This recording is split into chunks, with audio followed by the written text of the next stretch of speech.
Ladies and gentlemen, may I have your attention? Excuse me. Everyone, please be quiet and listen up. Today is Tuesday, February 14th. Happy Valentine's Day. I'm sorry that I cannot be there, but I have the following expectations for while I'm gone. Number 1, you will be respectful to the substitute teacher. You will follow all of our classroom policies. You will not ask for a hall pass. Your goals for today are to complete the passive-active voice worksheet and begin drafting your argument for your Harrison Bergeron project. Okay, so next week we have a multiple choice assessment over our argumentative writing. The test that you're going to take is based off the exact kind of questions that will be on your final for this class. One of the questions on your test asked about active and passive voice. This is something that you learned in middle school, but I wanted to refresh your memory and make sure that you will do well on the test.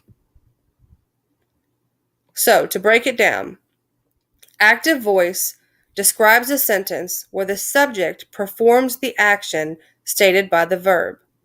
The subject is the doer of the verb. In passive voice sentences, the subject is acted upon by the verb, which means the subject is the receiver of the verb. So you have the example in active voice, Miss Dwyer pet the dog. Miss Dwyer is the doer of the verb. She did the petting to the dog.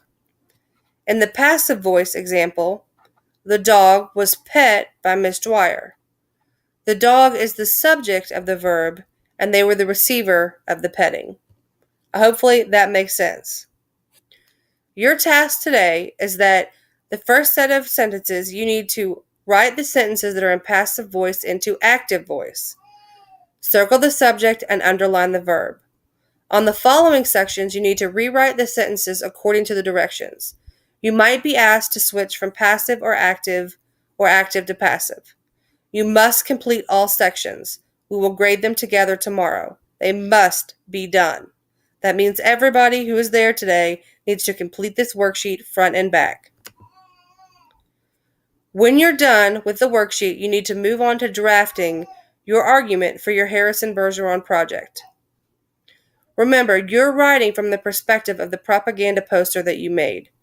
So, if you chose to make your propaganda from the perspective of Harrison and the resistance, your speech will try to persuade people to take off their handicaps and revolt against the government. You need to explain why this type of equality is wrong and why being different is good for society. If you are writing from the perspective of the government, you will persuade people to obey the laws and wear their handicaps because it's equality and it's what's best for society. So, based on those two perspectives, you need to draft your argument. Use the outline to guide your writing. I have created an outline in your packet that should make it really easy for you to write your argument. You must use 3 quotes, and at least one of the quotes has to be from the story. The other 2 may come from the list that I created.